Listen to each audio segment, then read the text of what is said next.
Soyez les bienvenus dans cette édition du vendredi 5 mai 2023. Au sommaire de ce dernier journal de la semaine, le déménagement de la Banque alimentaire de Vendée. Des locaux plus grands et plus fonctionnels pour lesquels l'association quitte le boulevard Sully au profit du 59 rue Ampère à La Roche-sur-Yon. Une fin de résidence à Fontenay-le-Comte, celle de la compagnie de clowns Les Artisans Rêveurs qui travaille sur une nouvelle création depuis 3 ans. Enfin, une Vendéenne candidate dans l'émission de TF1 The Voice. Zoé Benancy nous confie quelques anecdotes sur son aventure.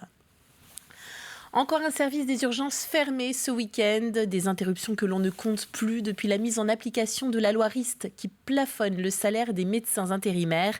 Cette fois-ci, la fermeture concerne les urgences de l'hôpital de Montaigu. Elle prend effet ce vendredi à 20h jusqu'au mardi 9 mai 8h30. Par ailleurs, la maternité des Sables-d'Olonne est également fermée jusqu'au 9 mai. Fini le boulevard Sully à La Roche-sur-Yon, vous la trouverez maintenant au 59 rue Ampère. La Banque alimentaire de Vendée déménage. 23 ans après sa création, elle intègre la zone d'activité le long de la 4 voies entre le site universitaire de la Courtésière à La Roche-sur-Yon et la Chaise-le-Vicomte.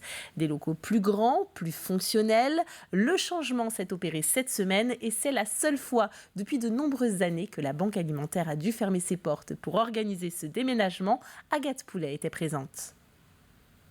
Depuis 8h du matin, chacun met la main à la pâte dans ce grand déménagement. Grand ménage pour remettre dans les bureaux, c'est des tables qui ont été offertes, donc il faut toutes les nettoyer. Ça va nous changer la vie certainement, hein. On a plus de place, on a plus de mouvements possibles, quoi. Oui. On est en train de décharger le camion qui a amené tous les produits de la collecte, toutes les conserves, et puis on est en train de les mettre dans le stock où ils doivent se ranger dans l'épicerie. Il aura fallu attendre 6 ans à la Banque alimentaire pour faire peau neuve dans ce nouveau hangar qui triple en superficie. Contrairement aux anciens locaux, toutes les denrées alimentaires sont concentrées en un seul et même lieu. Donc tous les matins, on reçoit à peu près 5 tonnes de denrées et en fonction de l'orientation, du frais, du pas frais, les marchandises sont rangées, triées, pesées, inventoriées et rangées dans les espaces dédiés pour ça. Pour faciliter l'organisation, ce site a été conçu sous forme de circuit pour être pratique et fonctionnel. C'est important d'un point de vue sécurité pour nos bénévoles et nos salariés, puisqu'on suit toujours un sens de la marche. Et comme quand même la modernité fait que nous avons des chariots électriques, donc avec des déplacements rapides, et puis c'est vrai que ça se conforte plus à un système d'entreprise. Même si on est une association, on se cale le plus possible vers ça. Au-delà du confort des bénévoles et des salariés, ce nouveau local permettra aussi une meilleure autonomie pour la Banque alimentaire afin d'améliorer la distribution auprès des associations.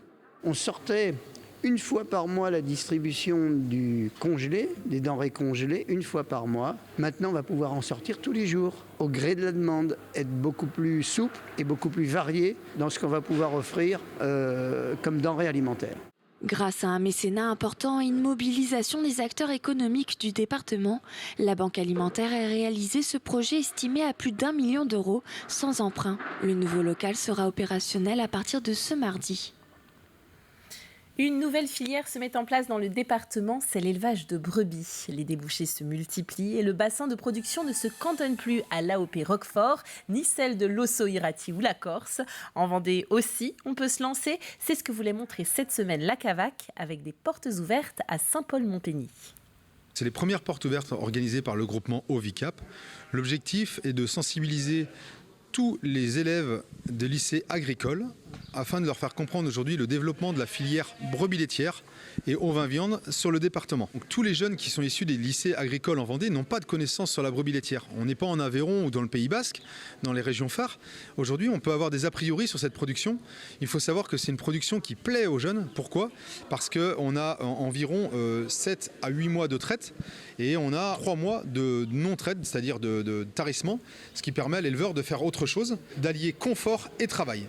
Aux Sables-d'Olonne, le défi des ports de pêche se prépare. L'événement est prévu du 22 au 28 mai. Alors, s'il en est à sa 34e édition, c'est la première fois que la ville va recevoir cette compétition.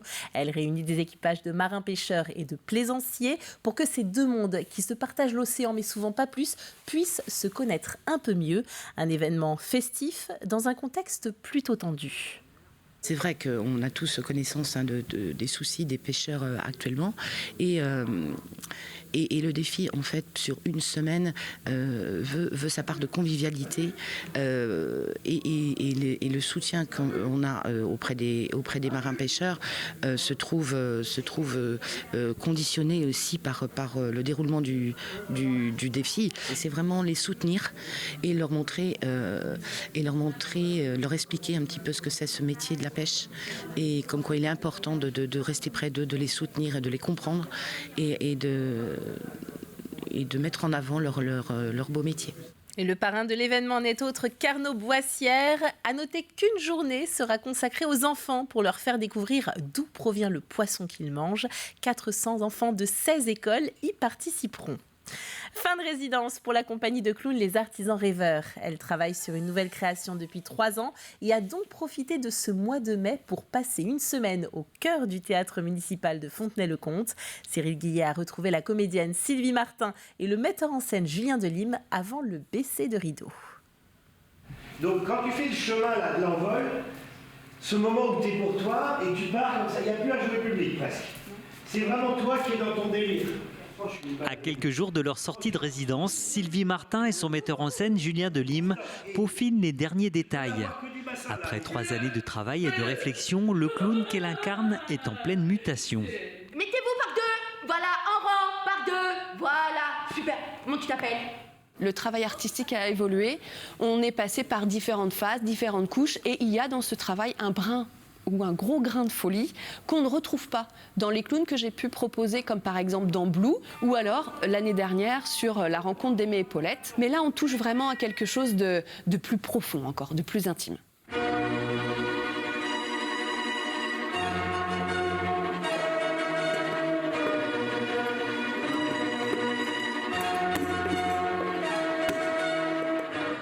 Ce qui me plaît dans le clown, c'est en fait, je sens une totale liberté que je ne retrouvais pas en fait quand j'ai commencé mon métier en tant que comédienne. C'est pour ça que le clown m'a happée, parce que quand on est clown, on est aussi auteur, créateur. On fait tout à la fois. Le clown est vraiment très organique, ça se crée aussi beaucoup au plateau, même s'il peut y avoir un texte.